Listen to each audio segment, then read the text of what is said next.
माननीय श्री इकरा चौधरी जी। धन्यवाद सभापति महोदय, आपने मुझे इस विशेष चर्चा पर बोलने का मौका दिया।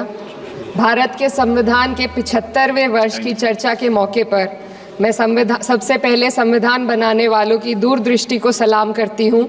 एक युवा सांसद के तौर पर मैं अपनी उम्मीदों को संविधान के साथ जोड़कर खास तौर पर ये बताना चाहती हूँ कि आज हमारे देश में पिछड़े, दलित, अल्पसंख्यक समुदाय को किस तरह अपने संवैधानिक अधिकारों और आज़ादियों की हिफाजत के लिए हर रोज़ मुश्किलों का सामना करना पड़ रहा है। Doctor B.R. अम्बेडकर के कथन से अपनी बात रखना चाहती हूँ। उन्होंने कहा था, मुझे अपने भारतवर्ष पर फक्र है कि जिसके पास ऐसा संविधान है जो लोकतंत्र, समाजवाद और सेक्युलरिज्म को संजोता है।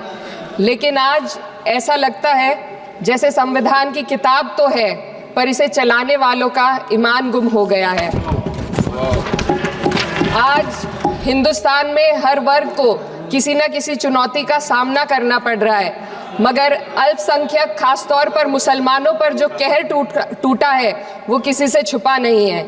ये लोग सिर्फ अपने मजहबी पहचान की वजह से निशाने पर हैं। संविधान का अनुच्छेद 15 कहता है कि किसी भी नागरिक के साथ धर्म, जाति या किसी और वजह से भेदभाव नहीं होना चाहिए, लेकिन हकीकत इसके उलट है।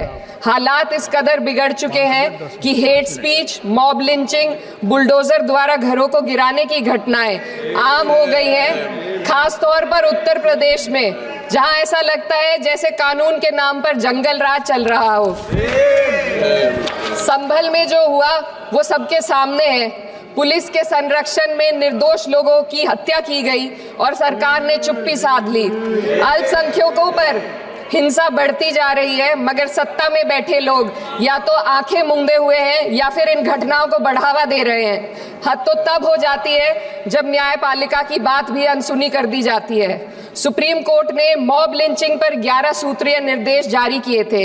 इसमें साफ कहा गया था कि राज्य सरकारें और पुलिस इस तरह की घटनाओं को रोकने और दोषियों पर सख्त कार्रवाई करने के लिए जिम्मेदार हैं, लेकिन आज भी इन निर्देशों पर अमल नहीं हो रहा है।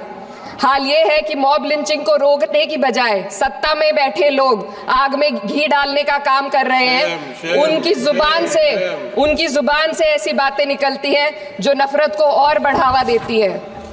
ये अशांति अब इतनी गहराई तक फैल चुकी है कि हमारे समाज के धर्मनिरपेक्ष चरित्र पर गंभीर सवाल उठ रहे हैं। साल की शुरुआत में ही कई राज्यों में दुकानदारों को अपने नाम बोर्ड पर लगाने के लिए मजबूर किया गया। इसे सेहत और सुरक्षा के कानूनों का हिस्सा बताया गया, मगर असल मंशा कुछ और थी। ये कदम खास तौर पर मुसलमान दुकानदारों को निशाना बनाकर उठाया गया ताकि उनकी रोजी रोटी पर चोट की जाए। पिछले हफ्ते मुरादाबाद में एक मुस्लिम डॉक्टर को हिंदू बहुल्य मोहल्ले में घर खरीदने पर विरोध झेलना पड़ा। वजह बताई गई कि इससे मोहल्ले की सामाजिक शांति बिगड़ जाएगी। अब आप ही बताइए, क्या ये वजह सही है, जायज है? असल में ये छोटी बड़ी घटना इस बात का सबूत है कि सांप्रदायिकता को बढ़ावा देने वाले बयान और नीतियां हमारे समाज को अंदर से खोखला कर रही है।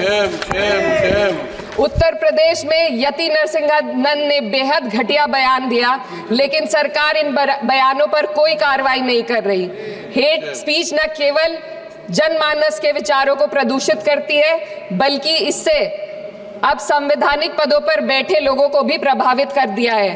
अभी हाल ही में माननीय उच्च न्यायालय इलाहाबाद के माननीय न्यायाधीश ने ऐसे बयान दिए जिसका संज्ञान खुद सुप्रीम कोर्ट को लेना पड़ा। संविधान के अनुच्छेद 29 और 30 ने अल्पसंख्यकों को उनके मजहबी और सांस्कृतिक हक दिए हैं ताकि वो अपनी पहचान को बचा सके और अपने संस्थान चला सके, लेकिन आज उन्हीं हकों पर हर तरफ से चोट की जा रही है। वक्फ जैसे बिल लाकर उनके धार्मिक अधिकारों को छीनने की कोशिश की जा रही है। आज अल्पसंख्यक समुदाय को संविधान द्वारा दिए गए अपने बुनियादी अधिकार पाने के लिए लंबी लड़ाई लड़नी पड़ रही है। ऐसे कई मामले अदालत ने न्याय देकर संविधान की रक्षा की है, लेकिन अदालती प्रक्रिया में जो समय लगता है उसकी वजह से देश के सामाजिक ताने बाने को भारी नुकसान उठाना पड़ता है। मिसाल के तौर पर इलाहाबाद हाई कोर्ट ने 2004 के मदरसा एक्ट को रद्द कर दिया था, जिससे मदरसों के संचालन पर सवाल उठे। हालांकि सुप्रीम कोर्ट ने बाद में इस फैसले को पलट दिया और एक्ट को वैध करार दिया, लेकिन इस प्रक्रिया में जो समय लगा उसने अल्पसंख्यकों को बेचैनी और संघर्ष के दौर में डाला है। इसी कड़ी में प्लेसेस ऑफ वर्शिप एक्ट 91 भी आता है और कई अन्य अधिकार, उन्हें भी इसी तरह अदालती लड़ाइयों में उलझाया जा रहा है। ये स्थिति न केवल अल्पसंख्यकों के अधिकारों की राह में रुकावट है, बल्कि justice delayed is justice denied जैसी कहावत को सिद्ध करती है। मैं इस सदन से दुनिया भर के अल्पसंख्यकों की आवाज उठाना चाहती हूँ, खास तौर पर हमारे पड़ोसी देश बांग्लादेश में अल्पसंख्यकों के साथ जो हो रहा है वे दिल को गहरे तक चोट पहुंचाने वाला है। उनकी जान माल की हत्या की जा रही है। बांग्लादेश हो या हिंदुस्तान हो या कोई और देश, अल्पसंख्यकों की सुरक्षा, इज्जत और अधिकारों की हिफाजत हर सरकार की सबसे पहली जिम्मेदारी होनी चाहिए।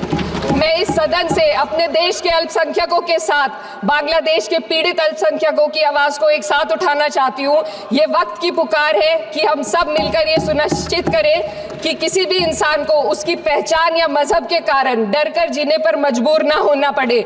जहाँ हक छीने जाते हैं वहाँ अमन खो जाता है। ये बात हर सरकार को समझनी चाहिए। अगर हम सच में अपने संविधान का सम्मान करना चाहते हैं तो हमें नफरत और भेदभाव को खत्म करना होगा।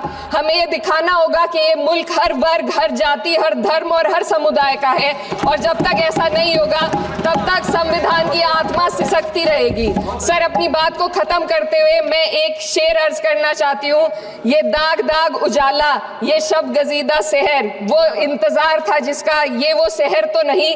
लेकिन अगर इस सदन में बैठे हम सभी सदस्य ये ठान ले कि हमें संविधान के मूल्यों को लागू करना है और उसे लागू करने का प्रयास करें, तो वह सुबह जरूर आएगी जिसके लिए लाखों भारतवासियों ने अपने जानों की कुर्बानी दी थी। श्री हनुमान बेनीवाल जी, श्री हनुमान